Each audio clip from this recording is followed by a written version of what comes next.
الله تعالی فرمایي د بني اسرائیل نه عبرت واخلئ پتا ته چې هم د ایمان او د ازل هغه لوث کچا سر ته ورسو نو کامیابی هغه سره همکنار وي او کچا مات کو نو د هغې دپاره هغه شان عذابونه دي لکه چې هغې پې باندې مکلف شوي نو الله تعالی تخویف او خلق یری او دین طرف ته آماده کوي چې ولقد اخذ الله ميثاق بني اسرائيل او خامخا بتاخير سر اخسته الله رب العالمين هغه پوخ لوز د بني اسرائيلنا او هغه پوخ لوز داو ورسل روان دي وبعثنا منهم 12 نقيبا او مقرر کړیو مونږه بعثنا بعث لګړو ته هم وي بعث مقررولو ته هم وي نو مقرر کړیو مونږه په دې کې 12 سرداران نقيب هغه نمبردار او دا ملکانان لکه دموږ اصطلاح کې ورته دا وایي په بني اسرائیل کې د یعقوب علیه السلام 12 زامنو او د هر زوی ځان ځان له قبیله وه نو بس د هر یوې نه یو نقیب او یو چې کوم دی مشر هغه یې په دوی باندې مقرر کړی و چې دوی به دا قوم کنټرول ساتي او نظم و ضبط هغه برقرار ساتي نو مشران یې پکې ټاکلي وو لکه استاد منډیټران مقرروي چې زه نه یم نو تاسو به هغه ډیوټي زما چې کوم دی سر ته رسوئ وقال الله اني معكم او فرمایلی الله رب العالمین دی بني اسرائیل ته چې په تحقیق سره ز سره تاسو نه یم سمانا بالعون والنصر د تاسو امداد کوم د کافرانو مقابله کې خو مطلقاً نه مشروط خبره ده د تاسو امداد کوم او د تاسو سره یم او شرط دا دی چې کچره تاسو پابندي وکړه د مانځو او ورک تاسو زکات لرا او ایمان راوړ تاسو په پیغمبرانو زما باندې وعزرتموهم معنا نصرتموهم او تاسو امداد وکړه زما د پیغمبرانو نصرت وکوي دا غي سره وکلک ودرېږي د دین د میشن لپاره او تاسو قرض ورک الله رب العالمین ته هغه قرض خیستا یعنی واقرضتم یعنی اموالکم وانفسکم خپل مال بم الله ته قرض ورکي او خپل ځان بم ورکي ان الله اشترى من المؤمنين انفسهم واموالهم بان لهم الجنه دا قرض دی والله وی کچره تاسو دا خپل لوث پورا کو او دا میثاق باندې عمل وکړو نو خامخا زب اورېجوم او زب ختم کوم تاسو نه هغه ګناهونه تاسو لرا او زب داخل کوم تاسو لرا باغونو ته جبهي کې بلاندې دونه داغین نهرونه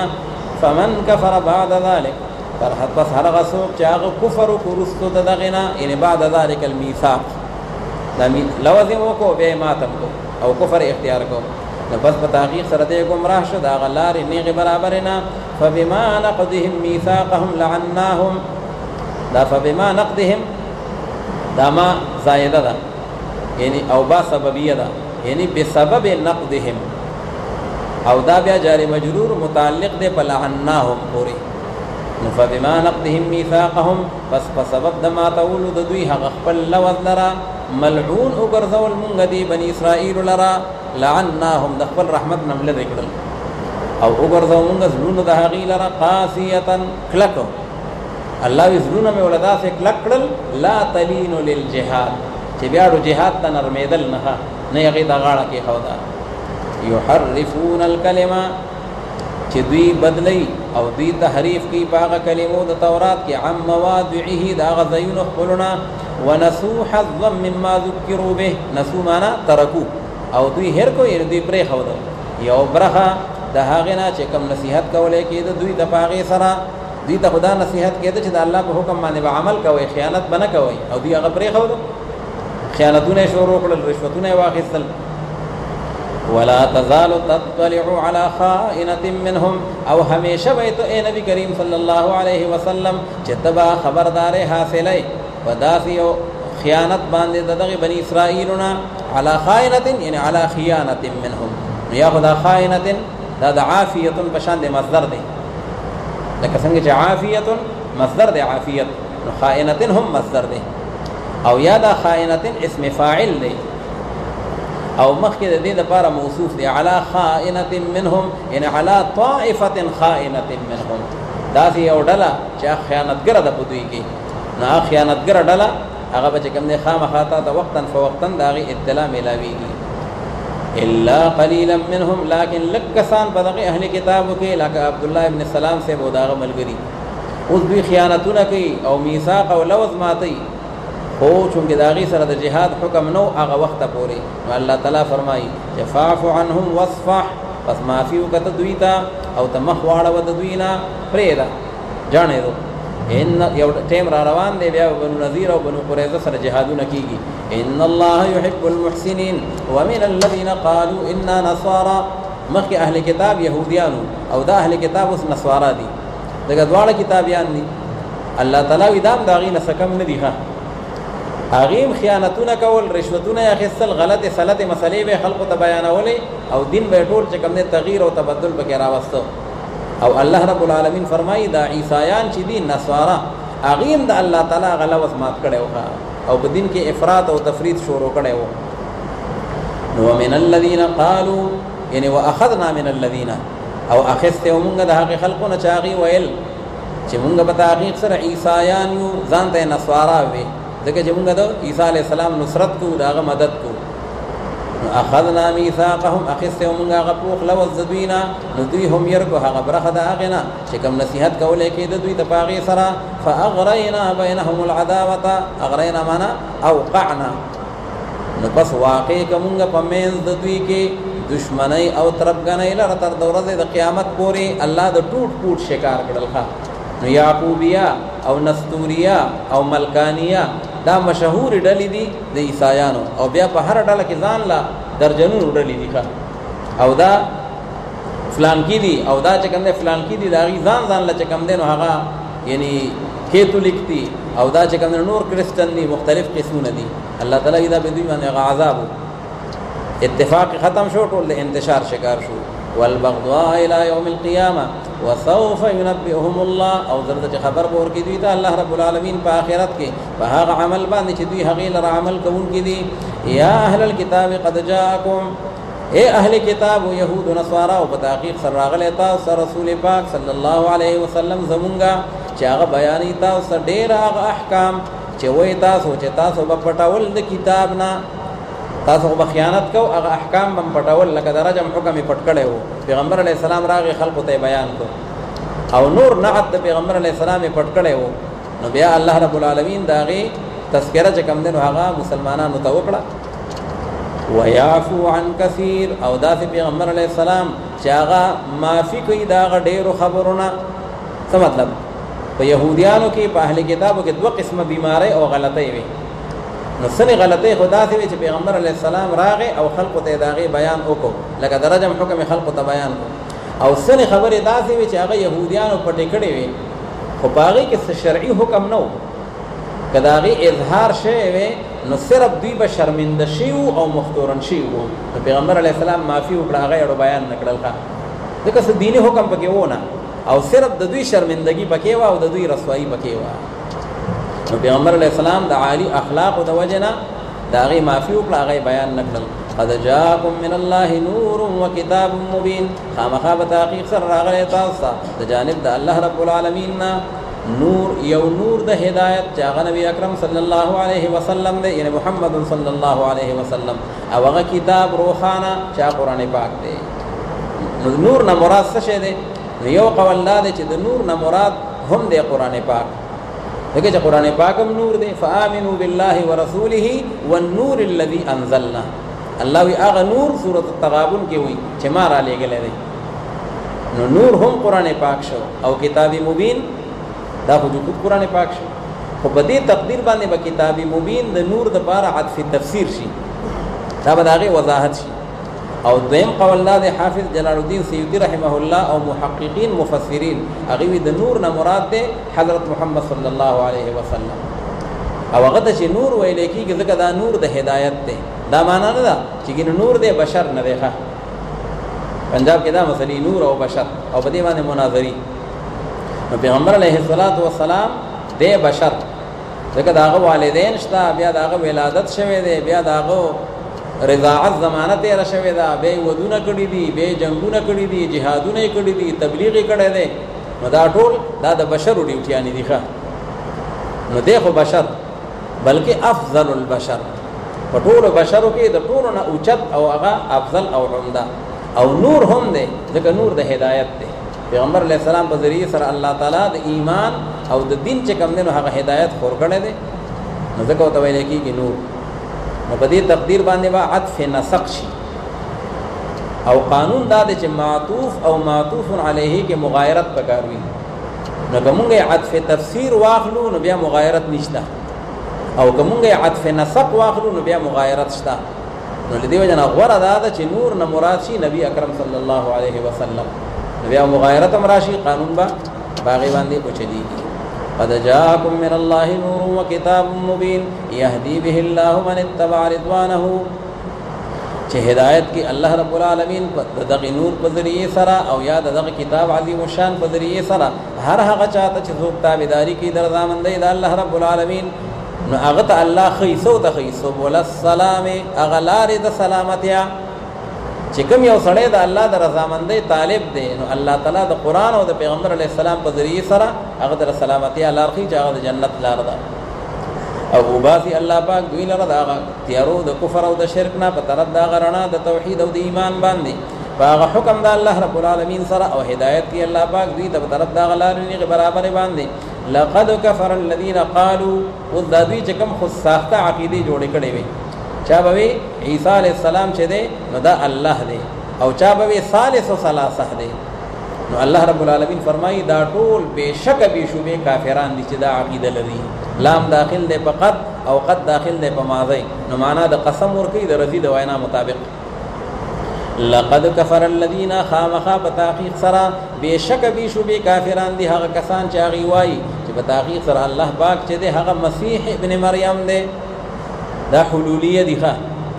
دي د حلول عقیده لري نعوذ بالله خدای پاک نازل شو او د عیسی علیہ السلام په شکل کې دنیا ته راغی ان الله هو المسيح ابن مریم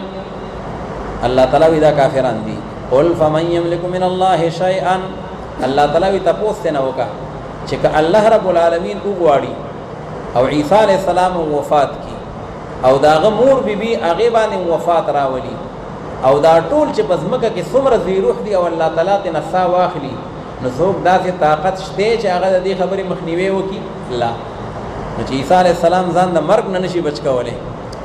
او دا غمور بیبي هغه ځان د مرګ نه نشي بچ کولای نو بیا هغه د خدای قابل ندي ځکه خدای خو هغه چې الحي القيوم هغه تل تر تل زنده او تابنده وي هغه باندې زوال نه راځي قل فمن يملك من الله شيئا تو فرمائے پیغمبر علیہ الصلوۃ والسلام چې څوک مالک دی د الله رب العالمین د طرف نه دی یو شی کچری وګواړي الله رب العالمین چې هغه هلاک کی یعنی وفات کی حضرت مسیح ابن مریم لرا او مور دا غلرا او ومن فی الارض جميعا او چې څوک پزمکه کی دی ټول لرا نو اس څوک الله تعالی ته مخنیوي بدی کی نشي کولای او خاص د الله رب العالمین د بار حکومت د اسمانونو او د ځمکې دی او هغه چې په من د دواړو کې دی حصر د مالکیت ته په الله رب العالمین کې مالک د ټول کائنات صرف او صرف الله دی او حصر د الوهیت ته په الله رب العالمین کې د نصارا عقیده غلطه ده چې د تثلیث عقیده لري او عیسی علیہ السلام ته الہ وي یخلق ما یشاء پیدا کی الله رب العالمین هغه څه چې وغواړي الله پاک هغه لرا والله على كل شيء قدير وقالت اليهود والنصارى نحن ابناء الله واحباؤه دا دغه غنوري نامناسبه خبرې دي پیغمبر علیہ السلام ورته تبلیغ وکړو یو طائفه د يهوديانو د عیسایانو وګوره سم شي او دا غلط معتقدات ملري او اسنه عذاب بد باندې راشي هغه وی یره مونږ نیازبین خلک یو او مونږ پیغمبر ذاتګان یو او مونږ د الله تعالی چې کوم نه محبوبان یو ولهذا الله پاک مونږ ته سنوي ښه کومه ارسو کو مونږ الله پاک نه رانی سي نو الله تعالی ورته داغي جواب ورکړي چې عجیب ده تاسو محبوبان او تاسو ابناء الله نو تاسو په معتقداتو کې یو دام ده چې الله به مونږ له سزا راکړي اگر چې موقته سزا دي سلوي خور دي زیات نه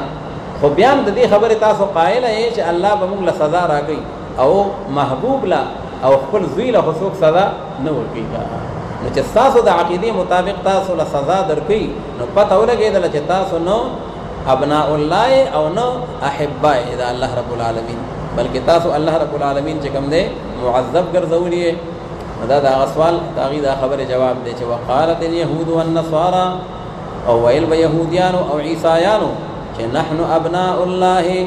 ظاهری معنا خو دا چې موږ زامن د الله رب العالمین یو اوس دا چې دوی خو ځان ته زامن د الله پاک نه وایي چونکه دوی عزیر علیہ السلام ته الله زوی وي او عیسی علیہ السلام ته د الله زوی وي نو چې هغه نعوذ بالله زوی کنه بس دا ټول جو د الله تعالی داغه په نسبت سره د الله تعالی د ضامن مدعیان شو. نحن ابناء الله او یا به تقدیر دی ان نحن ابناء انبیاء الله، مونږ ضامن د پیغمبرانو د الله یو، مونږ پیغمبر ذاتګان یو، دای مطلب وکړه. واحباؤه او مونږ محبوبان د الله رب العالمین یو. خبر د عقیده او د ایمان او د عمل ده. الله وی عقیده غلطه ده نو صرف په دې نه خلاصيږي چې مونږ پیغمبر ذاتګان یو. لکه ډېر خلک یو مونږ مولیان یو او څوک مونږ سیدان یو او څوک مونږ نو ټیک تا کچره عمل او عقیده درست وي نو بیا دا ښه اعزازات دي. چېرې علمی خاندان دی یا د سیدانو خاندان دی بابرکت دي نو دا خو ټیک ده. او کنه خپل ایمان او عقیده درست نه نو صرف بیا په پلار او په نیکه باندې نه خلاصيږي. پیغمبر علیه الصلاۃ والسلام فرمایل یا فاطمه انقذي نفسك عن النار لا اغني عنك من الله شيئا. اے فاطمی بی بی ځان ګوره په خبره د نار نه خلاصوخه، زستاره لپاره په کار باندې نشم راتله، ایمان او عمل صالح سرمایه ځان له خپل وګټه. نحن ابناء الله واحباؤه قل فلم يعذبكم. الله تعالی فرمایي چې تو فرمایي چې ولې عذاب درکې الله رب العالمین تاسو لپاره په سبب د ګناهونو تاسو باندې تاسو خپل عقیده دا چې موږ له عذاب راکړي.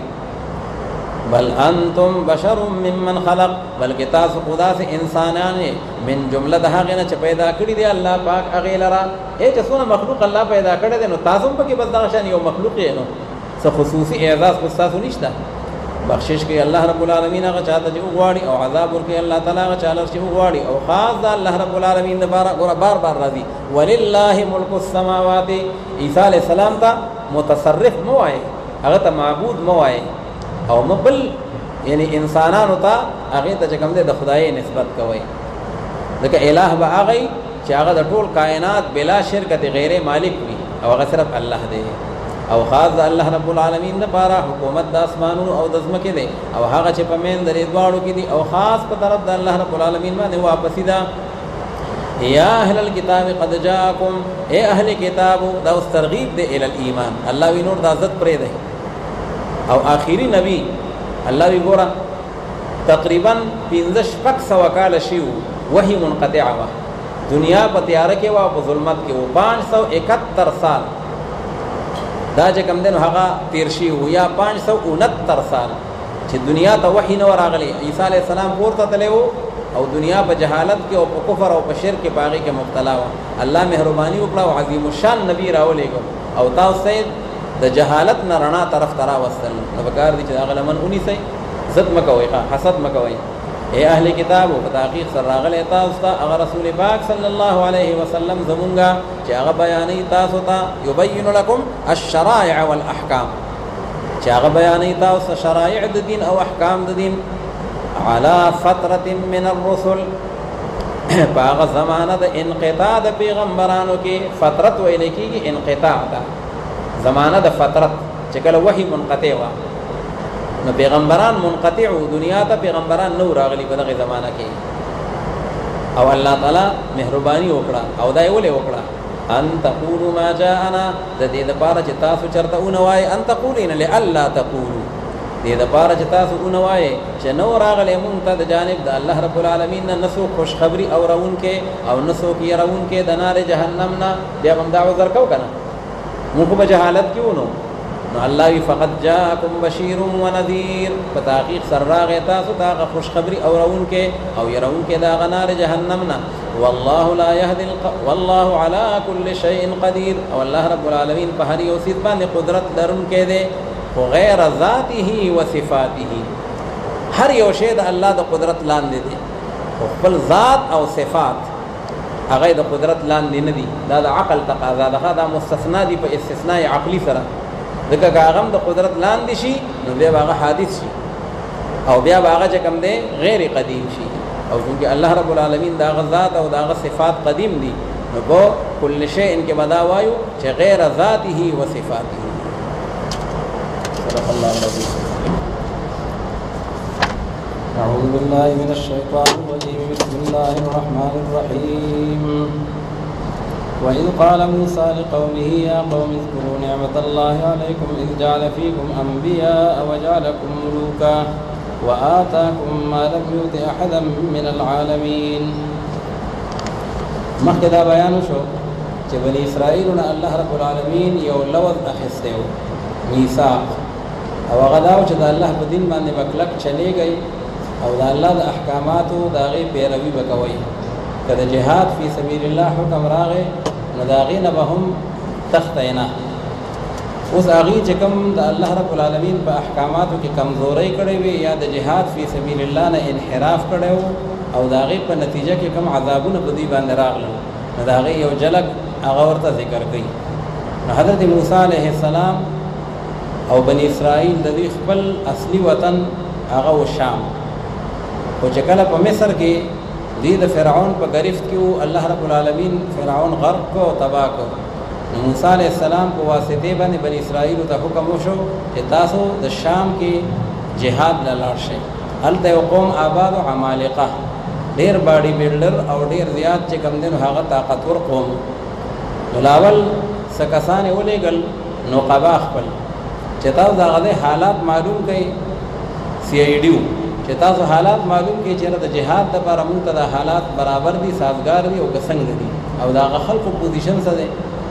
نو هغې چې واپس راغلل نو هغې ته یې دا وی چې قوم ته به حل نه وایې، هسې نه چې دوی حوصلې کمزوري شي. نو نورو خلقو ټولو حل ووی، صرف دوه کسان نقباو کې داسې وو،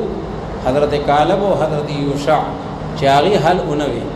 او په خبره باندې عمل وکړو. باقي نورو هغې ته د هغې تذکرې وکړئ. هغه چونکې ډېر باډي بلډر خلک وو. بعض مفسرین خو اسرائیلي روایات را نقل کړي دي. عوج ابن عنق وی دا په هغې کې په جبارینو کې یو غټ کافر و، د عمالقه و مشر و، او وی د هغه قد چې کوم دی نو هغه دی 326 گز، 326 گز وی دا خو اوږد و او په یو جریب ځمکه کې به وی دی کېناسته. خو دا چې دا ټول اسرائیلیات دي. مونږ مخکې ویلي لا تصدقوهم ولا تکذبوهم. قرآن او سنت کې دا نه دي راغلي. قرآن نو خدا معلومیږي چې جبارین یو زورور قوم او ډېر باډي بلډر او ډېر زیات طاقتور، باقي څونه وو هغه د څومره تفصیل په قرآن پاک کې نه دی راغلی. ابهموا ما ابهم الله. خو بهرحال دوی خلقو ته هم وویل چې هغه ډېر جنګجو قوم دی. بني اسرائیل هسې هم ناراض دي او جلا دا پته مو لګېدله چې هغه دومره جنګجو قوم دی، نو د جهاد نه انکار وکړو. موسی علیه السلام او هارون علیه السلام ته یې وی فاذهب انت وربک فقاتلا انا هاهنا قاعدون. جهاد نه انکار وکړو نو الله تعالی په دوی باندې عذاب مسلط کړ. یو میدان دی وادي تیه، په هغې کې الله پاک راګیر کړل او تلل با چې ماښام به شو، شپه به شوه، نو سار به بیا هغه ځای کې ولاړو چې کوم باندې پرون پاتې شوي وو. 40 سالې په دې حالت کې تېر کړل، تر دې چې په دغه وادي تیه کې الله تعالی په انعامونه بیا کړي دي، مختلف مخکې ذکر راغلی دی. خدا د موسی علیه السلام او هارون علیه السلام دپاره عذاب نه او د دې نور قوم دپاره دا عذاب و، دا د هغې دپاره سزا وه. خدا پیغمبرانو سره هم په هغې کې وو. آخر هغې بیا وفات شو په وادي تیه کې او بیا حضرت یوشع علیه السلام هغه ته الله تعالی نبوت ورکو او بیا دا بني اسرائیل ټول مړه شو. نوی پل هغه رالوی شو او هغې کې د جهاد جذبه وه، هغه زاړه کاڼسان ټول ختم شو. نو بیا دا نوي چې راوچت شو نو دوی د حضرت یوشع علیه السلام د هغه په مشرۍ کې ټول یو شو او بیا جهاد وکړه د عمالقه سره او بیا الله تعالی شام فتح کو او عمالقه چې دي هغه مغلوب شو. نو الله تعالی د مثال لپاره د هغې دا واقعه را نقل کوي چې د الله په احکاماتو کې سستي مه کوئ، ورنه داسې عذابونه به د بنده راشي. وإذ قال موسی لقومه، دا الله تعالی شکایت کوي د یهودو نه چې دوی به لیت العل کول. یاد کړئ هغه وخت چې کله وفرمایل حضرت موسی علیه السلام خپل قوم ته چې ای زما قومه، یاد کړئ تاسو نعمت د الله رب العالمین په تاسو باندې څومره نعمتونه د باندې الله کړي دي، ظاهري او باطني. اذ جعل فیکم انبیاء، د دې وجه نه چې ګرځولی دی الله رب العالمین په تاسو کې پیغمبرانو لره. یو روایت کې راځي چې پیغمبران 8000 الله را لېږلي وو، 4000 د بني اسرائیلو او دا 4000 دا د نور. نو یو نبی د الله تعالی څومره عظیم نعمت دی. لقد من الله علی المؤمنین اذ بعث فیهم رسولا، او دلته یو نه دوه نه 4000 پیغمبران الله تعالی دوی ته ورکړي دي. دا د الله لوی مهرباني وه. وجعلکم ملوکا او ګرځول دی الله رب العالمین تاسو لره بادشاہان. اوس دا چې بادشاہ خو په قوم کې یو سړی او دلته الله وجعلکم ملوکا تاسو مې ټول بادشاہان ټول بنی اسرائیل خو بادشاہان نو یا خدا دا چې دا عرف دی محاوره ده که یو کس پکې همي خو خلق هغه ټول یادې ښه او هغه بادشاہان خلق دی یا وزیران خلق دی چې یو کس پکې خو هغه ټول قوم خلق یادې. او یاد بنی اسرائیل محاوره دا وا چې د یو سړی کور کې با خمزدار لختې د وبو دا پکې چلیدلې وو او خپل بنگلا او محل به وو او یخ سوري به وو بس دا دغه بادشاہ وخه دا دغه دا ملک چې وو بس دا د باجوړه ملک. نو الله تعالی ذکر ټول ته وجعلکم ملوکا. نو ګور دا الله مهرباني ده ځکه په روحاني نعمتونو کې نبوت ډیر اعلی نعمت ده او په مادي نعمتونو کې حکومت او بادشاہي او کرسي دا یو لوی نعمت ده او دواړه الله تعالی تاسو له درکړي دي. نو بیا د الله تعالی د نعمت شکریا ادا کړئ. وآتاکم ما لم یؤت احدا او درکړي دي الله رب العالمین تاسو ته هغه نعمتونه چې نه دي ورکړي الله تعالی یو کس دغه مخلوقات د زمانه تاسو ته ډیر لوی نعمتونه دي. نو دا ذکر وکړئ الانسان عبد الاحسان چې الله د باندې نعمتونه کړی دي نو کم از کم بیا جهاد ته حمله وتړي. عمالقه د باندې غالب شوی دي او د شام زمکه ارض الانبیاء ده او تاسو د پلار او د نیکه زمکه د حضرت یعقوب علیه السلام زمکه ده او د حضرت ابراهیم علیه السلام هغه ته آزاد کړي. یا قوم ادخلوا الارض اے زما قوم داخل شئ تاسو د زمکه ته المقدسه چې هغه ډیره پاکه زمکه ده دا د شام زمکه ده دغه دې ته وی ارض الانبیاء. نو هر لحاظ سره ظاهری لحاظ سره ډیر اشنا او سرسبز علاقه ده التي باركنا حوله او بل طرف ته چې کوم نه روحاني نعمتونو باندې هم مالا مال ده. التي كتب الله لكم هغه حفظ مکه چې لیکل ده الله رب العالمین تاسو لپاره لوح محفوظ کې الله دا فیصله کړی ده چې دا ځمکه به تاسو ته میلاویږي او دغه علاقه او بشرط دې کې جهاد موقعه. ولا ترتدوا على ادباركم او مو واپس کېږئ تاسو په هغه شاګانو خپلو باندې د جهاد نه یعنی واپس کېږئ ما پس ورنه وبګرځئ تاسو تاوانیان. قالوا یا موسی نو ویل دغه قوم د حضرت موسی علیه السلام چې اے موسی علیه السلام په تحقیق سره په دغه ځمکه کې او په دغه علاقه باندې قوما جبارین یو زورور قوم آباد دی. جبارین جمع د جبار دا او جبار مبالغه د بجابر کې ډیر طاقتور او ډیر زورور عمالقه قوم د شام باندې آباد دي او په تحقیق سره مونږ هرګز نه داخلي کو د غزمه کې ته او د علاقې ته تر دې چې دوی راوځي دا غینا کدی په خپل صد الله په قدرتونو یا تاسو په چوپ باندې راووتل نو بیا مونږ ورشوخه او کته تاسو په اول ورشي نو دا مشکل کار دی. حتى يخرجوا منها فإن يخرجوا منها بس کچردی راوځي دغه کلی او دغه علاقینا نو پس په تحقیق سره مونږ داخلي دن کې دغه علاقې ته. قال رجلان من الذين يخافون انعم الله هو الهقد وصلوا مدا حضرت کالب او حضرت یوشع علیهم السلام دوی دواړه چې کوم هم په نقباو کې او د حالاتو د تفتیش لپاره لګلی وو او موسی علیه السلام ورته حل بنوای نو دی حل نو ویلې نو دی ولګېدل او قوم ته تقریر او وعظ او نصیحت شروع کو سیوی هو الهقد وکسانو د هغه خلقنا چې غیر دل د الله رب العالمین يخافون يعني يخافون الله دون العدو د خدای نه یریدل د عمالقون نه یریدل او د نور بنی اسرائیل خدای عمالقون نه یریدل. انعم الله عليهما چې انعام کړو الله رب العالمین باغی باندې زړونه ولا مضبوط کړي وو هغه سوي د خپل قوم ته وي وی تاسو داخل شي په دې عمالقه باندې الباب یعنی باب المدینه هغه دروازې دغه خار ته هي دونه خو د کونډه زویا څخه بویا تاسو کم از کم د جهاد په نیت را روان شي او د دروازې د دې خار پورې تاسو لاړ شي تاسو بیا د الله مددونه ګورئ کنه چې الله تاسو سره سونه نصرت او سونه مدد کوي او تاسو دلته ناسه او وسه موږ جهاد نشو کولای. فاذا دخلتموه پس هغه وخت چې کله تاسو داخل شوي دغه دروازې دغه خار ته نو پس په تحقیق سره تاسو غالب کیدونکې باغی باندې او خاص په الله رب العالمین باندې توکل او باور وکړئ چې تاسو ایمان لرونکي په هغه نصرت د الله رب العالمین باندې. قالوا یا موسی ویل دغه قوم چې حضرت موسی علیه السلام په تحقیق سره مونږ هرگز نه داخلي ګو دغه خار ته ابدا همیشه همیشه سمیم نشته جهاد ته بالکل منکر شو ما دامو فيها تر کومه پوری چې وی د عمالقه په دغه خار کې نو مونږ خو نزو البته کته او جهاد لذین مونږ ته باندې پابندی نه لګوخه وی تلاړ شته جهاد وکا فذهب انت وربك فقاتلا ویلاړ شتو ظاهری معنا خو دا د لاړ شتو او پروردگار ستا او دواړه و جنگيږي ښا او انها هنا قاعدون هو بدل تناس نو بظاهر خدا کلمه د کفر ده فذهب انت وربك تلاړ شه او خدای دې لاړ شي نو بالله خدای ته داسې نسبت کول دا خدای توحید دی او توحید د الله تعالی دا بیا کفر دی نو که چېرې دوی کافران شي وي نو بیا خو پکار دا چې موسی علیه السلام به دوی سره قطع تعلق کړی وي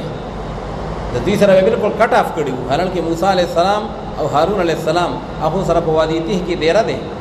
او بیا مغي وی سورې نشته نو موسی علیه السلام دعاګانې کوي نو خدای پاک وریا دی را لېږي هغه خوراک نشته نو موسی علیه السلام دعاګانې کوي منو سلوار علی نو لهذا مفسرین وی فذهب انت وربك وياخذ ربك د دین مراد دی اخوک الاکبر هارون علیہ السلام ورته یادی ښه تلاړ شه او استاد مشر رور پوهه شه دا شریعت او دا نبوت خو بس تاسو را رسولې ده نو بس تاسو یې چلوي ښه فذهب انت وربك نو ربك معنا الاخوك الاکبر ځکه چې مشر رور چې دا د انسان مربي نو د رب اطلاق ځکه هغه باندې شوی دی په طریقې د اضافه سره او یا سن حضرات مفسرین وی چې وربک دې مطلب دا دی چې لاړ شتو وربک يعينك او ستا پروردگار بستا مدد کوي کنه ته خدای نبی کلیم الله نو واست په وردا او خدای دې ملګری دی ښه او انها هنا قاعدون دا مقصد نه و چې تلاړ شه او خدای دې لاړ شي او خدای دې وجنګيږي ځکه دا بیا کفر او بیا موسی علیہ السلام دا غینه خامخا جدای اختیار ولا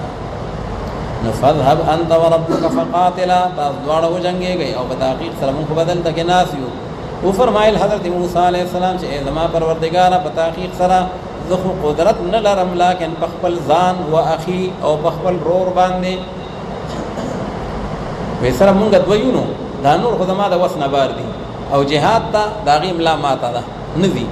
اوس دا چې حضرت کالب او حضرت یوشع اخو سره هم ملګری دي او هغه خرازم نه افشا کړي او هغه یاد نکړل نو یا خو ځکه یاد نکړل چې موسی علیه السلام هغه دا فکر کړی دی چې کله دا نور بنی اسرائیل او دا نور نقبا ټول ګډوډ شو نو د دوی څه پته لګي اوس که دوی نن ملګری دي او ماښام ته دوی وایي چې رب زمونږ هم پکې نه یو او په ځان باندې پوره اعتماد دی او په هارون علیه السلام باندې هم دی ځکه دواړه پیغمبران دي او پیغمبران معصوم دي او معصوم هغه چرته هم نشي رسو کېدی د جهاد نه نو په هغې باندې پوره اعتماد دی یوشع علیه السلام ته خو بیا نبوت وروسته میلاو شوی دی د موسی علیه السلام د وفات نه پس نو ځکه ځان یاد کو دا خپل رول یاد کو الا نفسي واخي ففرق بيننا وبين القوم الفاسقين خدای پاک ته جداواله راولي پمن دمون کې او پمن د دې قوم نافرمان کې خدای پاک نور خو ما د دوی نه جدا کې ففرق نو یو ظاهری فراق دی او یو باطینی دی نو ظاهری خو فراق رانه غه ظاهری فراق په لحاظ سره خو قبولیت د دعا نه راغلی چې موسی علیه السلام دا غي نه جدا شوی او غي بل خواطلی او دی بل خواطلی ټول په دغه وادي تیه کې دي په دې کې د الله حکمت خو دومره ده چې باطینی فراق پکې راغلی دی ځکه موسی علیه السلام او هارون علیه السلام هغې دپاره دغه پاتې کېدل رحمت او حکمت او د بني اسرائیلو دپاره هغه عذاب وکړه هغې په عذاب کې گرفتار شو نو جدایي پکې راغله خو باطنا وبين القوم الفاسقين قال فإنها محرمة عليهم وفرمایل الله رب العالمین چې دغه ځمکه د شام چې دا نو دا حرامه ده په دې بني اسرائیل باندې سلويخ کاله به دوی دغه د پلار نیکه ځمکه په هغې به قدم کې نه دي ځکه نافرماني د جهاد نه ولې وکړه یتیهون فی الارض تاه یتیهو په معنا تحیر یتحیرو دی به سرګردانه ګرځي په دغه ځمکه کې دا کومه ځمکه چې دي نو دې ته یې وادي دي فلا تأسى معنا فلا تحزن بس غمك وباغ قوم فاسقان باندې کو دې باندې عذاب را دي نو غم اوس مګوا واتلو عليهم نبأ ابني آدم بالحق اوس دی به نحن ابناء الله واحباؤه مونږه پیغمبر ذاتګان یو الله تعالی وی د آدم علیه السلام د دوه بچو قصه ورته بیان کا دا پیغمبر ذاتګانو خو چې کله لار د پیغمبر اون نه ولا بلکې دا غینه انحراف وکړو قتل غارتګری شروع کړه نو الله تعالی فرمایي هغه د عذاب سره مخ شو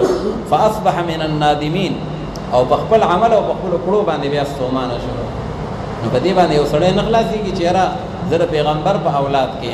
الله تعالی ویدان د پیغمبر صلبي اولادو د آدم علیه السلام خو چې کله عمل خراب شو نو دا غي د وجه نه چې کوم دین نو د الله تعالی د عذاب سره مخ شو واتلو علیهم نو واقعا دا غي احادیث کې دا قراغلی دا چې د آدم علیه السلام په اولاد کې یو قابیل دی یو حابیل دی نو په دې کې د شریعت آدمی مطابق د یو بچی سره چې وکم تو امین بکیدل کوم جنې به سره یو ځای د حمل نکیدا نو دا غي نکاح هغه بل سره تړل کېدو نو د شریعت آدمی مطابق د قابیل سره پیدا شوی خور به دې نکاح به د حابیل سره کیږي او د حابیل والا خور دا غي نکاح به د قابیل سره کیږي نو پاغي باندې قابیل د عدم اطمینان مظاهره وکړه ودا د والا خپل میلاو شو او ما والا هغه کمزور او بصورت میلاو شو زه په دې باندې مطمئن نه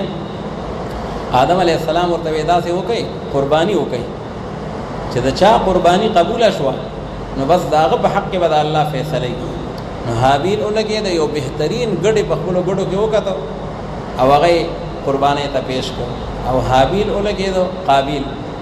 قابیل ولګي دو او داسې خیرن خچن غنم وکتل او هغه چې کوم دې صدقه پیش کړه او هغه وخت قانون دا اسمان نه به اور راته اسمان نه اور راغی او د حابیل هغه ګډ هغه الله ته قبول شو او د قابیل غنم هغه په میدان باندې پاتې شو هغه سره حسد شروع کو وېزه وتا مړکو هغه ته ولي وېزه چې ستا قرباني قبول شو او زما قرباني قبول نه شو او ستا خپل جنې میلاویږي او ما د بس صورت او کمزوري جنې میلاویږي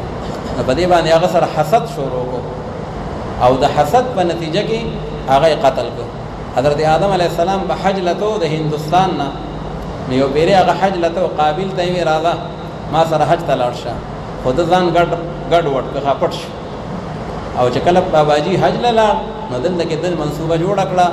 حابیل خپل ګډي سره ولې او جو بدی کې دی ور پسې ورغه او هغه چې کم دنو قتل کو بیا چې قتل کو بیا ول چل نه ورته سلوي خورده په شا باندې ګرځي چې خدای وو د علاج سره سو کوم نبی الله رب العالمین هغه دوا کارغان راولېګل او هغه یو چې کوم مړو هغه ولګي دا هغه بل ته چې کوم دنو هغه زمکه وکنه لا او باغې کې دا هغه غلاش هغه پکې پټ الله رب العالمین فرمایي چې دغه وجنه بنی اسرائیل باندې او د ټول قیامت پورې د قصاص قانون الله رب العالمین هغه لاګو کړ او هغه چې کوم دنو نافذ کړ نو الله فرمایي په دې څوک نه خلاصي کې چې هر پیغمبر زوی دی نو عمل ټیک نو هغه به هم کیږي باغې باندې حضرت نوح علیہ السلام ته الله تعالی سو فرمایل هغه ان ابني من اهلي الله رب العالمین ورته فرمایل انه ليس من اهلك اذا سا اهل نه دی اگر چې پیغمبر زوی دی واتلو علیهم نبأ ابني آدم بالحق او تقول ولا او تلاوت کئ نبی کریم صلی الله علیه وسلم بدیخ بالقوم باندې خبر دا غدو زامن د آدم علیہ السلام چې قابیل او حابیل دي او نو مته کې یو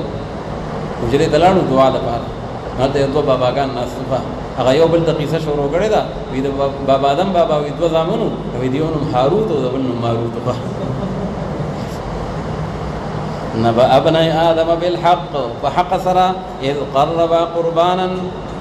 باغه وخت چې کله دوی قرباني پیش کړی او قرباني پس قبول شو دا قرباني د یو د دغه دواړو نه چې هغه حابیل ولم يتقبل من الاخر او قبول نشو دا قرباني دا قبلنا چې قابیل دا هغه پاتې شو نو بعد وخت کې سړي باندې اشتباه راشي نو څوک وی حابیل لګي قابیل مړکو څوک قابیل لګي حابیل مړکو نو علما وی دي کې یو نقطه ده یو دی حالک او یو دی قاتل وی چې دا دوه لفظونه سړي ته یاد دي نو حابیل په اول کې ها ده نو حابیل یعنی حالک دا غمړ دی ها مقتول دا یو دی او قابیل په اول کې قاف دی قاتل نو دا قاتل دی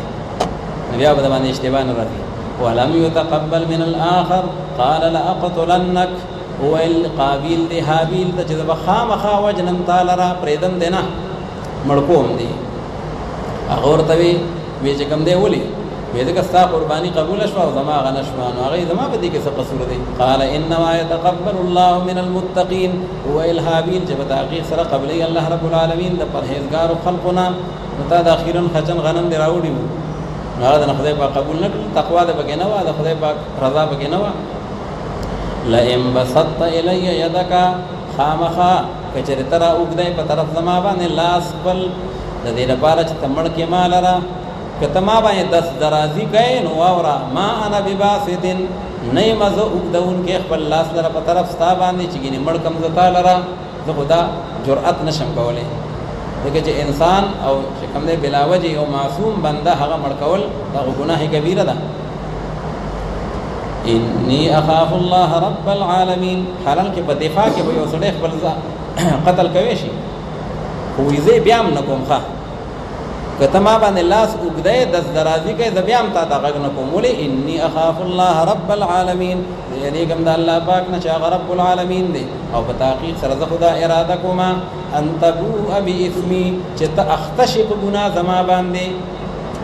ان ترجع، چې ته اخته شې په دې ګناه زما باندې او په ګناه خپله باندې. اوس دې څه مطلب دی؟ زما ګناه او خپله ګناه په دواړو باندې به اخته شي. نو دا هغه روایاتو کې راغلي دي چې کوم انسان هغه بل چا سره د هغه حق تلفي کړي نو بیا به الله رب العالمین د دې انسان هغه نیکۍ راخلي او هغه صاحب الحق له به ورکوي، او که نیکۍ یې ختم شي نو بیا به د هغه ګناهونه راخلي او په ده باندې به یې پنډ کړي. نو مکه چې زما دا ګناه هم په تا باندې پنډ شي، که زما نه څه غلطۍ شوي وي نو هغه هم په تا باندې بوج شي په آخرت کې.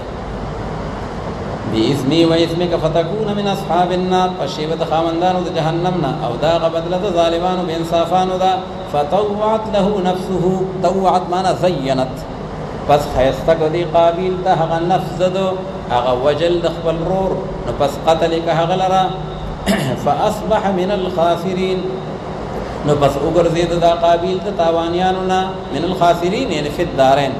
دنیا کې هم تاواني شو آخرت کې هم تاواني شو، بیا ولا چل نه ورته او سلويخ ورته په شا باندې ګرځي. فبعث الله غرابا يبحث في الارض، راولېږه الله رب العالمین یو کارغو، يبحث معنا يحفر، بحث په لغت کې ویل کېږي راکانلو ته. خلک وایي فلان کې په دې مسله کې بحث کوي،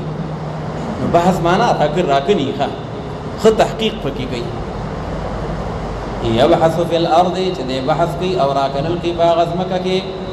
لیوریه کیف یواری سوءت اخیه، دې لپاره چې وښیي دې قابل ته چې څرنګه به دې پټوي هغه لاش د خپل مړ رور لره. سوءت اخیه، هغه لاش د خپل رور، هغه جوسه د خپل رور به څنګه پټوي. نو قال یا ویلتا، ویل دې قابل چې افسوس دې زما دپاره، آیا زه عاجز یم د دې خبرې نه چې زه شم په مثل د دې کارغه باندې او زه پټ کم هغه لاش د خپل رور لره. افسوس وي زه داسې هم نشم کولی، دومره بېکاره شم. فاصبح من النادمین، نو دې وګرځېده د هغه پیمانه کېدونکو نه په دې خپل عمل باندې چې زه د کارغه نه هم لاندې شم. من اجل ذلك كتبنا على بني اسرائیل، د دقې وجې نه چې دا کومه واقعه د قابیل او د هابیل مخې ته راله نو دا یو بنیاد شو، دا یو بنیاد شو. حدیث مبارک کې راځي پیغمبر علیه السلام په مخ د ځمکه باندې چې څومره ناحقه خون کېږي او ناحقه قتلونه کېږي، نو زوی د آدم علیه السلام یعنی قابیل وي هغه په هغې کې مستقل شیر شته، مستقل برخدار دی په دې کې، ځکه چې د قتل بنیاد یې دی. ربنا ارنا الذين اضلانا من الجن والانس نجعلهما تحت اقدامنا. آخرت کې به دا کافران او دا مجرمان الله ته درخواستونه کوي، خدای پاکه ته خو مونږ ته هغه دوه مجرمان وښیه، هغه چا چې بنیاد د دې غلط ویښی دی چې مونږ یې د خپو لاندې کو سم دلی کو خدل.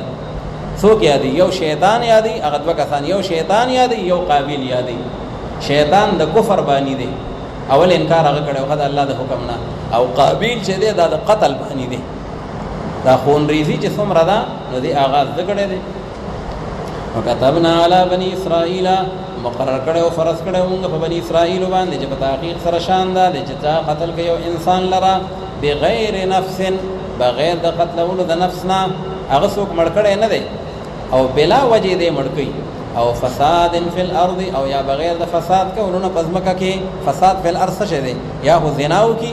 دا هم فساد فی الارض دی، خلکو نسبونه جنګونه جګړې هر څه متاثره کېږي. او یا دی ولګيږي او ارتداد اختیار کی ځکه دا ارتداد هم فساد فی الارض نو دا درې واړه چې دي نو دا قتل بالحق دی او د دې درېونه علاوه هغه بیا قتل هغه پناه حق دی او فساد فی الارض فكأنما قتل الناس جميعا نفس گویا کې په تحقیق سره د قتل کې تمام انسانیت لرا یو سړی وجل دا داسې دي لکه ټول انسانان وجل شو ګناه دومره سیوا ده ومن احیاها او هر غصوب چې هغه ژوندی وساته یو انسان او یو نفس لرا څه مطلب دی هم دا هغه په قتل قادر دی خو نه یې کوي پرې ښوده دغه د خدای نه یریږي نو دا داسې ده په تحقیق سره د جم دی که هغه ټولو انسانانو لرا ولقد جاءتهم رسلنا بالبينات او خامخا په تحقیق سره راغلي دوی ته هغه رسولان زمونږ په دلایلو واضحو سره او بیا په تحقیق سره ډېر د دوی نه رسو د هغې نه په ځمکه کې خامخا اسراف او تجاوز کوونکي دي یعنې بالقتل والفساد انما جزاء الذين يحاربون الله ورسوله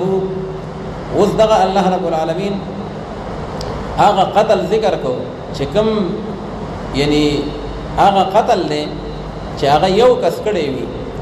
او د هغې په مقابله کې د قصاص اوس الله رب العالمین هغه قتل ذکر کوي چې هغه قطاع الطریق کوي ډاکوان اسلحه ورسره ده لارې ته راوتی دی څوک مړ کوي چا نه پیسې اخلي او څوک بې عزته کوي او چا باندې هسې دوړه دبه وغورځوي نو د دوی حکم څه دی ځکه الله رب العالمین مخکې د فساد فی الارض ذکر وکړو نو دا هم فساد فی الارض دی چې دی ډاکو دی نو دلته الله رب العالمین مختلفې سزاګانې د ډاکوانو دپاره ذکر کړي دي ځکه د ډاکې قسمونه مختلف دي نو د هر یو دپاره ځان د الله حکم دی الله وي دا ورسره وکړي دا د الله د قرآن قوانین دي او د ځمکې نه د فساد د خاتمې دپاره دا چې کوم دی ذرایع دي خدا افسوس دی چې نن کروڑونه مسلمانان د هغې ہوتے ہوئے د الله رب العالمین د قرآن دا حکم معطل پروت دی او په دې باندې عمل نه کېږي ځکه دا حکم به جاري کوي حکام نو اسلامي حکومت قائمول په مسلمانانو باندې اول فرض دی انما جزاء الذين يحاربون الله فتحقیق سره خبره ده د بل نه ده چې بدله د هغې خلقو چې هغه جنګېږي د الله پاک او د رسول پاک صلی الله علیه وسلم سره ډاکې کوي او دی چې کوم دی ډکیتیانې کوي دې ته د الله او د الله د پیغمبر سره جنګ وایي د هغې وجه دا ده چې د الله او د الله د پیغمبر قانون دا دی چې په ځمکه کې به امن راولي او دوی په ځمکه کې فساد خوري نو په هغې له به ډغره باندې ورځي ويسعون فی الارض فسادا او کوشش کوي په ځمکه کې د فساد اچولو نو د دوی حکم دا دی ان یقتلوا چې دوی د قتل کړی شي ان قتلوا فقط کله که دوی سره مرګ کړی ها ځکه د سره کلاشنکوب دی او لارې ته راوتی دی او د کلاشنکوب په زور باندې هغه چې کوم دی ډکیتي کوي نو بعضې وخت کې سړی مړ کي پیسې میسې دې نه دي اخیستي ښه خو کسان یې مړه کړل نو که قتل یې کړی وو نو ان یقتلوا بس قتل دې کړی شي قصاص په قصاص دی او یصلبو او یا دې دوی دار ته وخېجولی شي پانسي دې کړی شي ښه مطلب دا قتل دې کړی شي او بیا دې پانسي شي چې څو ورځې د عبرت دپاره ظلم چې کوم دی نو هغه پراته وي ان قتلوا واخذوا المال کله که قتل هم کړی دی مال هم اخیستی دی د اصلحې په زور باندې مال هم اخیستی دی او سړی هم مړ کړی دی نو بیا یوازې په قتل یې نه پرېږدو بیا به یې دار ته خېجو پانسي کو به او تقطع ایدیهم وارجلهم من خلاف او یا دې کټ کړی شي لاسونه او خپې د دوی اړولي ښی لاس او ګسه خپه الله وي دا ترې نه کټ کوي ان اخذوا المال فقط صرف مال د خلقو نه اخیستی دی څوک یې مړ کړی نه دی ښه نو دا سریقه کبرا ده وروسته را روان دی یو سریقه صغرا ده وړه غلا او دا لوی غلا ده نو په سریقه صغرا کې صرف لاس کټ کول دي او په دې کې لاس او خپه دواړه کټ کول دي لکه چې دا بدماشي ده او تقطع ایدیهم وارجلهم من خلاف او ينفوا من الارض او یا دې دوی جیل ته واچولی شي ينفوا من الارض د ځمکې نه دې وشړلی شي نو د ځمکې نه شړل بعضې فقهاوي جلاوطن نکړی شي لیکن محققین او حضرت امام ابو حنیفه رحمت الله علیه هغه وی چې جلاوطن دې که خوال ته بیا ډاکې کوي نو ينفوا من الارض معنا جیل ته یې واچوي د ځمکې نه یې وشړی چې چېرته بازار کې بیا ښکاره نه شي چېرته به کلي کې بیا سر ښکاره نه کړي نو دې جلاوطن کوي دا کله ان خوفوا فقط کله که دوی دوړه دباو په خلقو باندې غورځولي دي نه یې مال اخیستی دی نه یې څوک وجلی دی خو هسې خلق یې ربړه شبړه یې کړې ده نو بس بیا داسې وکړي چې جیل ته یې واچوي او ينفوا من الارض ذلك لهم خزي في الدنيا دغه جزاء چې کوم بیان شو نو دا رسوایی او شرمندگی در دوی لپاره په دې ژوند دنیا باندې او د دوی لپاره په آخرت کې عذاب عظیم الشان دی لکن هغه کسان چې هغه توبه وکړه وړاندې د هغه ان تقدروا علیهم چې تاسو قدرت بیا مومي پاغه باندې فوج او پولیس ورتلانه دي رسیدلی یو خدا که فوج پولیس ونیسو نو چې وینیسو نو بیا خو دغه سزاګانې دي دغه تفصیل مطابق او کنه لا فوج پولیس ډاکو رانیولې نه دی او د راغه او چې کم دنو جمعات تا او کلی تا بس د خلکو په مخ کې توبهګار شقامانه چې سشوي غلطه مې کړې ده او زه توبه وباسم الله تعالی وی چې توبه دی وباسي نو اوس دوه قسم حقوق دي یو دی حقوق الله یو دی حقوق العباد نو حقوق الله ورته معاف شو او حقوق العباد چې دي هغه ته معاف کیږي کسو کې مړ کړي وو نو قصاص پته نه اخلو کدی وي زما خو توبه ده نو موږ ټیک ټک راشه چې توبه دې کامله شي د قصاص نه باندې معاف کیږي او که پیسې د خلکو نه اخیستې وي دې زما توبه نو موږ هغه لکونه روپۍ راوباسه یواده په توبه په جواب باندې نه خلاصيږي نو حقوق الله ورته معاف دي حقوق العباد چې دي هغه ورته نه معاف کیږي الا الذين تابوا من قبل ان تقدروا عليهم فاعلموا ان الله غفور رحيم يا ايها الذين امنوا اتقوا الله وابتغوا اليه الوسيله اوس چې کله احکام بیان شو الله رب العالمین ایماندار او مسلمانانو ته وی چې د الله تقوا اختیار کړي هر حکم کې الله نه ویریږي او هغه ته وسیله ولټوي نو وسیله په لغت کې ما يتقرب به الى الشيء چې پاغي سره یو سیستا نزدېکت حاصلېږي لکه مونږ اندر پای چت تودرو نو دا وسیله ده هغه ته سړی نږدې شي او هیڅ پاغي باندې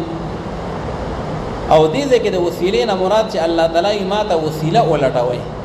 نو مراد د دې نه څه شه ده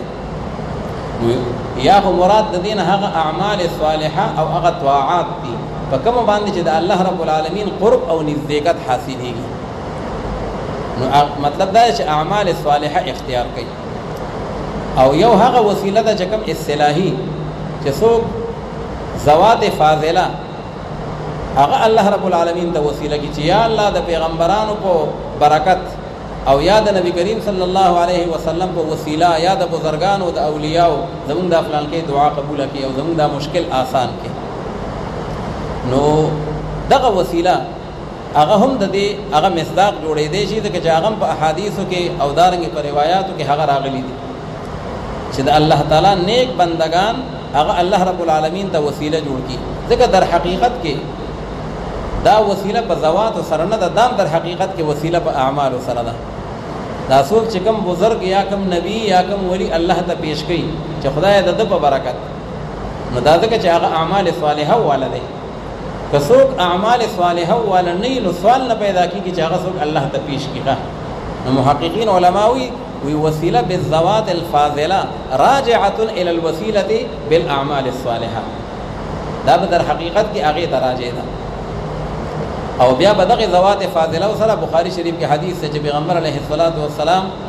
حضرت عمر سے وی چې هغه په دعا غوښتا نو حضرت عمر سے بوي چې خدای پاک مخ کې ستا نبی او ستا مبارک حسی مونږ به هغه چې کوم دیتا ته وسیله کو او اوس حضرت عباس سے بیا دو اللهم ان هذا عم نبیک دا ستا د پیغمبر تر دی نو خدای پاک مونږ باندې باران وکړي باران به وشي اوس که چری دی تا ګوري حضرت عمر سے خود حضرت عباس سے نغور دی حضرت عمر سے چې دی د خبرې د نقطې د خیال وکړي حضرت عمر سے خلیفہ راشد دی حضرت عباس سے خو نه دی حضرت عمر سے عشرہ مبشرہ کې دی حضرت عباس سے خو نه دی حضرت عمر سے قدیم فی الاسلام دی 40واں صحابی دی او حضرت عباس سے فتح مکی کې به اسلام راوړی دی قدیم فی الاسلام هم نه دی او پیغمبر علیہ السلام وی لو کان بعدی نبی لکان عمر او په هر امت کې یو محدث وی یا محدث او یغه حضرت عمر صاحب دی او ډیر آیتونه چې دي نو دا د حضرت عمر صاحب د رائے مطابق نازل شوی دي حضرت عمر صاحب افضل دی حضرت عباس صاحب داغه نه مفضول دی خو بیا حضرت عمر صاحب عباس صاحب وسیله کوي ولی ځکه پاغه کې یو نقطه شته چې هغه په حضرت عمر صاحب کې نشته اللهم ان هذا عم نبیک دا ستاسو پیغمبر تر دی ښا نو داغه چې کوم تعلق او قرب دا پیغمبر علیه السلام سره دی هغه حضرت عمر صاحب ته حاصل نه دی نو گویا کې دا بعد خلک وی ټیک دا وی په ژوندي باندې وسیله کړې و نو دا خو شرک نه دی، خو که په مړ باندې چا وسیله وکړه نو بیا به دا شرک دی.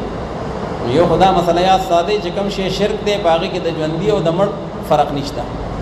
که څوک سجده کوي ژوندي ته تعبدي دا هم شرک دی، او که څوک سجده کوي یو قبر ته تعبدي نو دا هم شرک دی. نو که تعظیمي کوي نو بیا ګناه کبیره ده او حرامه ده او ناجایز ده، خو یو شرک نه دی. نو په دې کې د ژوندي او د مړ فرق په دې کې نشته چې کوم شی ژوندي ته چې کوم دی نو کول هغه شرک دی، نو هغه بیا مړ ته هغه هم بیا شرک دی. دواړه یو شانتي دي. نو ګوره دې ځای کې چې پیغمبر علیه الصلاة والسلام یادوي چې اللهم ان هذا عم نبیک، نو دام در حقیقت کې وسیله ده په پیغمبر علیه السلام باندې. ښه لکه ما تاسو وی چې په هغې کې یو نقطه ده چې هغه په حضرت عباس صاحب کې نشته، په حضرت عمر صاحب کې، او هغه دا دی چې عم نبیک. نو لهذا توسل په اعمال صالحو باندې وإذا هم هغه حدیث د کهف او حدیث د غار په هغې باندې دلیل دی. خپل اعمال الله ته پیش کړي دي او په هغې د الله رب العالمین نه دعا غوښتلې ده، دا هم جایز ده. او توسل بالذوات الفاضله نو دا هم باقاعده قرآن و حدیث کې راغلي دي. او زمونږ اکابر د دیوبند چې څومره دي المهند على المفند کې هغې کې باقاعده توسل بالذوات الفاضله د هغې جواز ذکر کړی دی او د هغې مشروعیت ذکر کړی دی. امام شاه ولی الله رحمت الله علیه فرمایي ومن آداب الدعاء ان يتوسل الى الله تعالی بالذوات الفاضله. وی د دعا په آدابو کې یو دا دي چې الله رب العالمین ته د الله رب العالمین بندگان هغه په وسیله کې هغه ذکر کړي. چې کوم کسان متشددین دي او هغه وایي دا شرک دی. ولې شرک دی؟ ځکه چې یو سړی خو غواړي د الله نه صرف د ده په برکت باندې غواړي. هغې وایي ځکه چې دا د مشرکانو په شانتې عمل دی. مشرکانو به خپل بوتان الله ته وسیله کول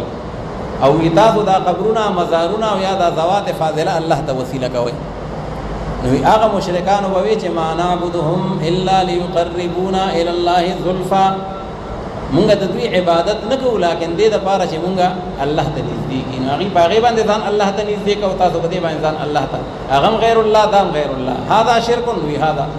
شرک. نو اهل علم حضراتو ته خصوصا هغه ډېر سوچ او فکر پکار دی چې ما نعبدهم الا لیقربونا الی الله زلفا، دا خو استثناء ده او اصل په استثناء کې دا استثناء متصله چې کومې پورې مستثنا متصله جوړیږي نو لا یصار الی المنقطع.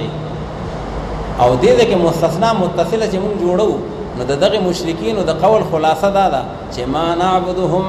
الا نعبدهم لیقربونا الی الله زلفا، مونږ خو عبادت د دې خپلو بوتانو نه کوو لیکن عبادت دې دپاره کوو. نو پته ولګېدله چې هغې د وسیلې عبادت کوخه.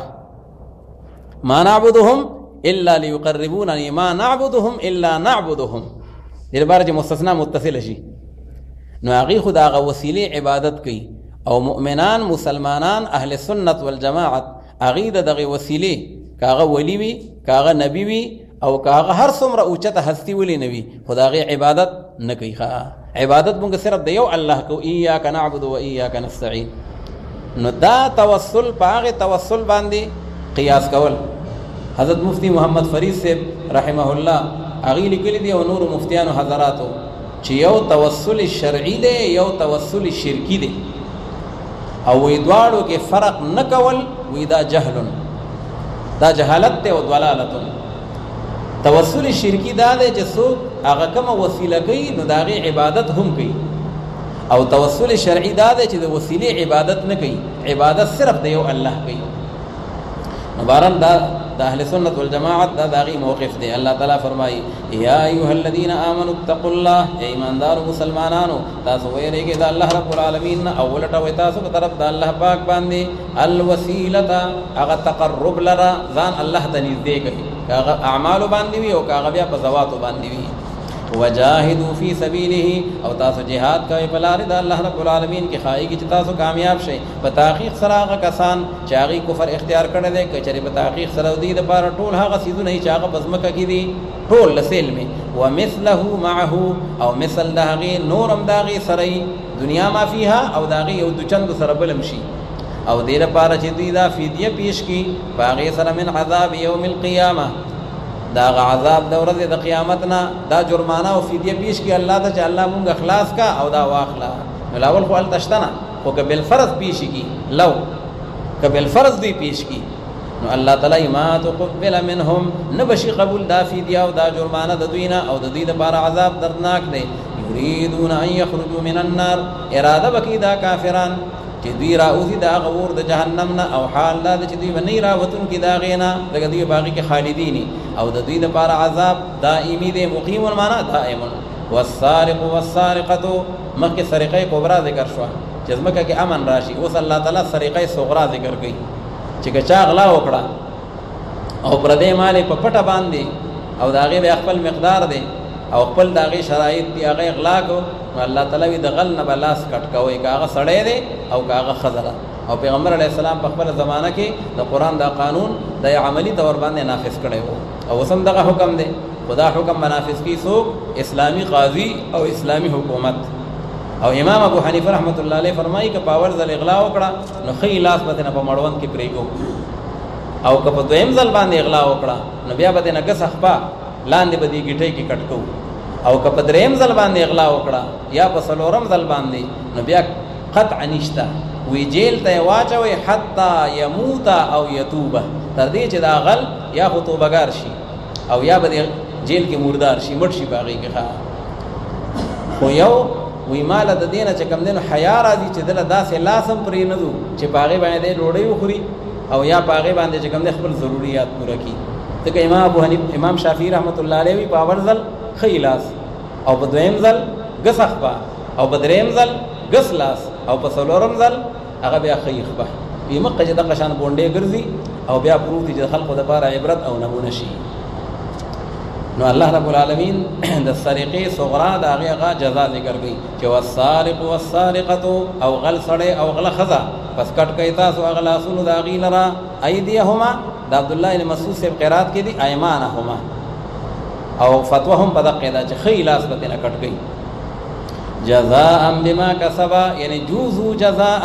بدله ورکول کیږي دي د بدلا په سبب د هغه عمل چې دي کسب کړي دي چې دا یو سزا ده یو عبرت ده د جانب د الله رب العالمین نکالا ان عبرتا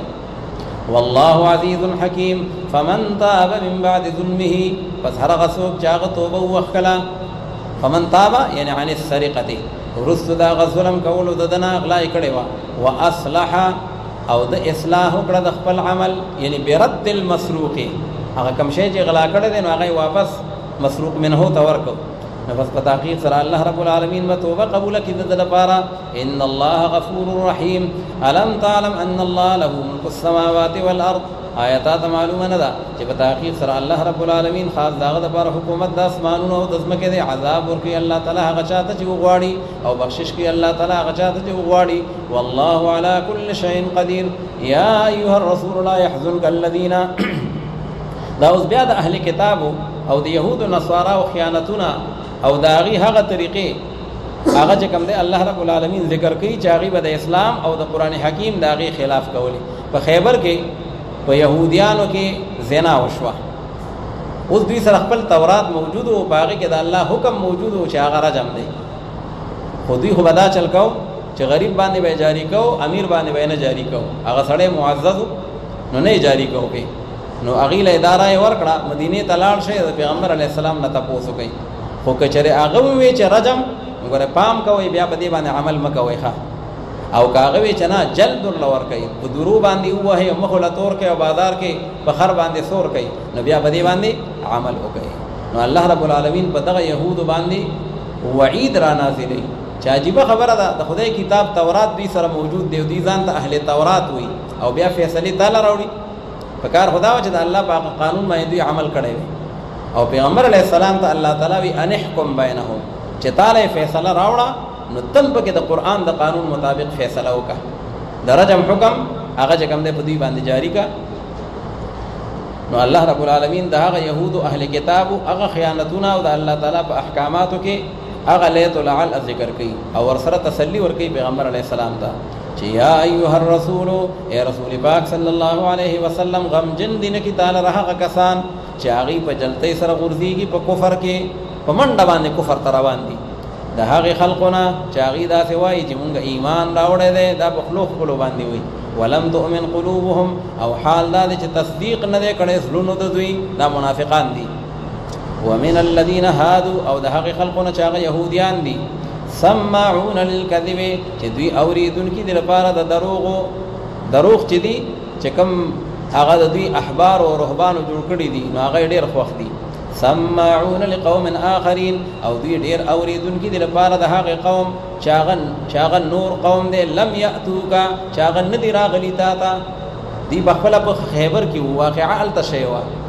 خو هغه د خیبر یهودیان ولګېدل د مدینې یهودیانو ته پیغام راولېږو چې تاسو خو نږدې یې که نه نو لږ ورشئ دربار نبوت ته او لږ پته وکئ چې یاره د دوی هغه حکم څه دی زمونږ په شان دی سخت دی نرم دی نو الله تعالی وی دوی خبره اوري د هغې خلقو دپاره لم یاتو چې هغه تا ته نه دي راغلي خیبر والا یحرفون الکلمه من بعد مواضعه او دوی تغییر کوي په هغه احکامو او په هغه کلمو د تورات کې وروستو د هغه ځایونو خپلونه د هغې چې خپل کوم مواضع دي د هغې نه یې واړئ او بل ځای ته جوړ کړي حذف او ترمیم پکې کوي یقولون ان اوتیتم هذا او وایي دغه یهودیان د خپلو ملګرو ته وایي که چېرې درکړی شو تاسو ته دا حکم هذا دا حکم دا آسان چې کوم د جلد حکم دی نو فخذوه بیا اونیسئ تاسو دې حکم لره بیا پې عمل وکئ او که چېرې در نه کړی شه تاسو ته دا حکم وان لم تؤتوه هغه محرف حکم ځکه حکم خو عند الله د رجمو نو که چېرې د رجم خبره یې وکړه او چېرې تاسو ته د جلد خبره ونه کړه د درو نو فاحذروا یعنې فاحذروا عن قبوله بیا تاسو ویرېږئ د قبلولو د هغې نه او هر هغه څوک چې اراده وکړي الله رب العالمین فتنته معنا کفره و اضلاله چې الله دا اراده وکړي چې دا سړی ګمراه کم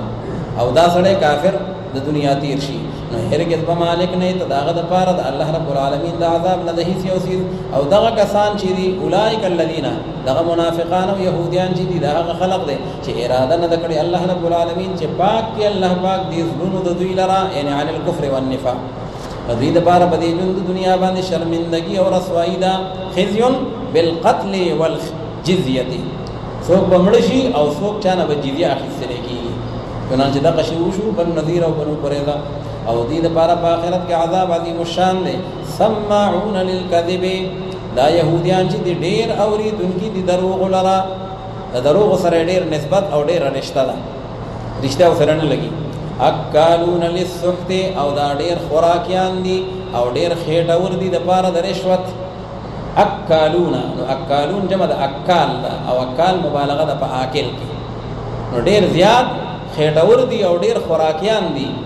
حرام یې ډېر خوښ دي رشوتونه اخلي او د خدای حکمونه بدلوي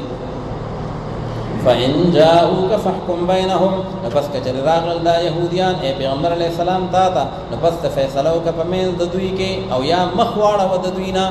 څه مطلب په ابتدا کې دا وه تا ته اختیار دی ځکه دوی سره تورات موجود دی ځان ته اهل تورات وي او بیا د هغې په هغه حکم باندې عمل نه کوي او تاله راغلل او مقصد یې د خیر طلب نه دی نه مقصد دا دی چې موږ ته حق واضح شي مقصد یې صرف دا دی که نرم حکم میلاو شو نو عمل به پرې وکړو او که سخت حکم میلاو شو نو بیا پرې نه کوو نو الله تعالی پیغمبر علیه السلام ته ستا خوښه ده که حکم فیصله پکې کوئ او یا د مخ واړه وویځئ په مخه زه ستاسو تورات شته تاسو پوه شئ تورات پوه شئ خدا حکم په ابتدا کې وکړه رستنی حکم اوس دا دی رسو را روان دی وانحکم بینهم بما انزل الله اسلامی قاضي ته که غیر مسلمه هم راغلل وایي چې یاره مونږ خو غیر مسلمه خو مونږ د اسلام په دې قانون باندې فیصله کوو د قرآن په دې قانون باندې نو اسلامي قاضي باوند دی چې دی به د اسلام د قانون مطابق په هغې کې فیصله کوي اعراض به دې نه کوي فاحكم بينهم او اعرض عنهم وان تعرض عنهم او کچره ته مخ واړوي د دوی نه نو بس هرگز به ضرر در نه کړي دوی ته د هیڅ یو څیز او کچره ته فیصله کوي په منځ د دوی کې نو بس فیصله کوو په منځ د دوی کې په انصاف سره په تحقیق سره الله رب العالمین چې د يحب المقسطين مقسطين معنا العاملين بكتاب الله چې څوک انصاف کوي د الله په کتاب باندې فیصله کوي الله دا زما ډېر خوښ دي وکيف يحكمونك دا وس الله تعالی دا غي نه شکایت کی سرنګي دوی حکم جوړي تعالی قاضي جوړي تا ته ته فیصله وکا او حال دا دې چې په نزد دوی باندې تورات موجود دی او په دغه تورات کې حکم الله دا الله حکم موجود دی یعنی بالرجم چې چې د زناکار د پاره سزا هغه د رجم ده. ثم يتولون من بعد ذلك او بیا دی مخ اړي رستو د هغه نه وما اولئک بالمؤمنین او ندی دا خلق ایماندار دی په سچ باندې ایمان نه راوړي نه په تورات باندې راوړي دی نه په قران باندې راوړي دی. پته ولګي چې کوم شی دی مزاج د خپریوزی باغې باندې ایمان راوړي او چې مزاج نه خلاف دی به نه مني. ان انزلنا التوراة فيها هدى ونور. اوس الله رب العالمین فرمای هر آسمانی کتاب دا راهنمایی ده. نو په خپل وخت کې تورات راهنمایی وا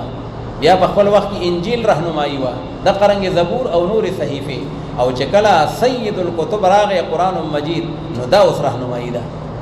اوس حکم دا دی چې دی به فیصله صرف او صرف د الله په کتاب باندې کوي د الله په قران باندې وکوي او کبه دی باندې فیصله اونکړي ومن لم يحكم بما انزل الله فاولئك هم الكافرون او فاولئك هم الفاسقون او فاولئك هم الظالمون. سخت وعید شدید باغی باندې راغله دی. نو الله رب العالمین د قران مخکم داو چې فیصله به کتاب الله باندې کوي. وسم اقا مسله ده چې فیصله به د الله په کتاب باندې کوي. په تحقیق سره مونږ را نازل کړي تورات چې باغی کې هدایت او باغی کې رڼا وا يحكم بها النبيون الذين اسلموا. فیصله به کوي په تورات باندې هغه پیغمبرانو کوم پیغمبرانو الذين اسلموا یعنی الذين انقادوا هغه پیغمبران چې هغه منقاد او هغه حکم د الله رب العالمین ته تابعدار نو هغه په فیصله کولې للذین هادو د بار د يهوديانو چې کوم يهوديان براغل چې زمونږ فیصله وکړي نو بس په تورات باندې بوله پیغمبرانو فیصله کوله موسی علی السلام او بیا داغه نه پس چې تورات چاته حواله شي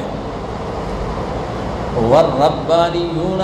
او فیصله وکولې باغی باندې هغه خدایو خلقو دا الربانیون دا عطف دی په النبیون باندې په تورات باندې په پیغمبرانو فیصله کولې. دا آسمانی کتابونه د فیصله کتابونه دي دا یوازې تش د برکت کتابونه نه دي چې قران مجید یا بل آسمانی کتاب نو دا دی په تاخ کې د قشانتی خي او خپل کسوړه دی ورته غوښ دي او بیا وایي چې وګ کسانو خبره شي ویراده چې د خدای په کتاب درته لاس کې د مخه او چې کله فیصله خپل کوي تنازعات حل کوي نو بیا د الله کتاب نه پیژنې بیا